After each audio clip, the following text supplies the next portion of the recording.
President Joe Biden has issued more executive orders in his first week in office, not yet complete, as of this writing, than any of his 45 predecessors. As of January 25, 2021, Biden has issued 33 executive orders, actions, proclamations, memoranda and agency directives, according to CNN. 21 of these, according to the White House website, are executive orders. President Donald Trump signed 4 in his first week in 2017, President Barack Obama signed 5 in 2009, President George W. Bush signed none in his first week in 2001, and President Bill Clinton signed 1 in 1993. The historical norm for most presidents appears to be no more than a few executive orders, if any, in the first week. The American Presidency Project at the University of California, Santa Barbara confirms that no other president has issued as many as Biden, not even Franklin Delano Roosevelt, whose energetic first 100 days set a new standard for activity.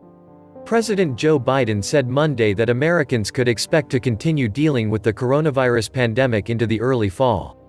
The president responded to a question from Fox News reporter Peter Doocy, who asked whether Biden was fulfilling his campaign promise to shut down the virus.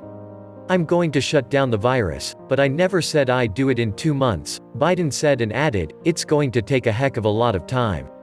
The president spoke to reporters about the battle against the virus after signing an executive order promoting federal purchasing from companies making their products in the United States. Biden predicted that it would take much longer to eliminate the restrictive stage of the pandemic, noting that most vaccinations take 2 shots per person spread apart for 3 weeks. "We're still going to be dealing with this issue in the early fall," he said, additionally noting that, "we're in this for a while." Biden blamed the ongoing crisis on mass disregard of Americans not listening to health officials and wearing masks and failing to properly socially distance themselves from other people. "The lockdowns lasted just long enough to run our economy into the ground and force millions of people out of work. The American people sure got fooled on this one. More like takes from the middle class and gives to the rich. Either way, the middle class will always take the hit. Isn't it amazing how all of the lockdowns can now be lifted now that Donald Trump is no longer president? It has been less than a week since Joe Biden was inaugurated, and COVID restrictions are being ended in Michigan, Chicago, California and New York. What an odd coincidence, eh? Now that Democrats are running everything, it turns out that there is no longer any need for such fear-based control mechanisms. At this point, we are being told that happy days are here again and that the next 4 years are going to be just great. Of course, the economic devastation that was caused by all of the lockdowns is going to be with us for a while. The lockdowns permanently destroyed more than 100,000 small businesses, they plunged us into the worst economic downturn since the Great Depression of the 1930s, and they sent suicide rates skyrocketing all over the globe. But at least our rightful rulers are now back in control, and so it was a small sacrifice to make. Sometimes I use sarcasm to express my frustrations, and there is much to be frustrated about these days. After putting Michigan residents through hell for most of 2020, 2 days after Biden was inaugurated, Governor Gretchen Whitmer announced that the restrictions in her state would start to be lifted. Michigan Governor Gretchen Whitmer said Friday that the restrictions worked, COVID-19 infection rates are declining, and indoor dining can resume February 1st. The very next day, Chicago Mayor Lori Lightfoot proudly announced that COVID restrictions were also being rolled back in her city. Due to recent progress in the fight against COVID-19, Chicago is now operating under Illinois' Tier 1 mitigations, which includes limited indoor dining and more. Then on Monday, California Governor Gavin Newsom lifted regional stay-at-home orders across the state. California lifted regional stay-at-home orders across the state Monday in response to improving coronavirus conditions, returning the state to a system of county-by-county restrictions, state health officials announced. CBS San Francisco reports the move opens the way for a return to limited restaurant dining, religious services and other activities. Somehow, major Democratic politicians all over the nation have simultaneously come to the exact same conclusion about the COVID lockdowns. Isn't that strange?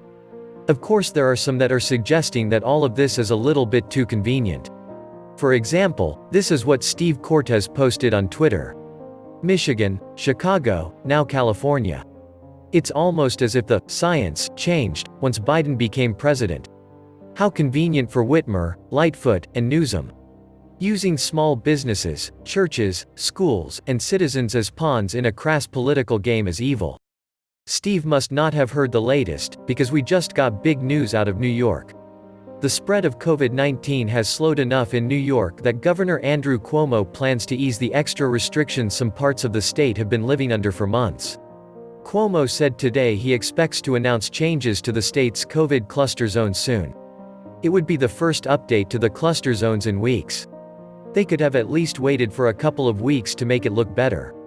Many Americans are going to be convinced that these lockdowns were a political ploy all along, and it is going to be extremely difficult to convince them otherwise. Meanwhile, we are left with a nation in which the gap between the wealthy and the poor is now greater than ever thanks to the lockdowns. According to Bloomberg, we just witnessed the largest yearly increase in poverty in the United States since the 1960s. Economists Bruce Meyer, from the University of Chicago, and James Sullivan of the University of Notre Dame found that the poverty rate increased by 2.4 percentage points during the latter half of 2020 as the U.S. continued to suffer the economic impacts from COVID-19. That percentage point rise is nearly double the largest annual increase in poverty since the 1960s.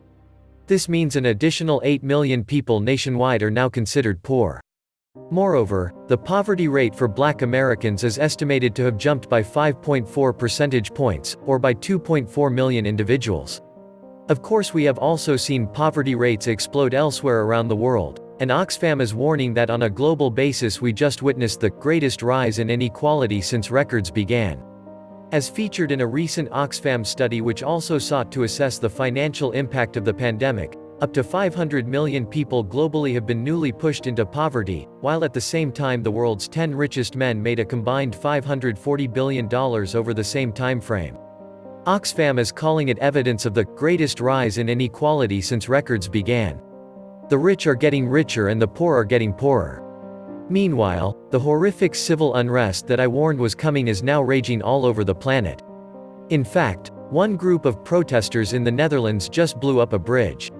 When faith in our leaders and in our institutions is gone, it is going to be exceedingly difficult to ever restore it. Perhaps, the science really does indicate that our politicians should suddenly be lifting COVID restrictions all over the United States.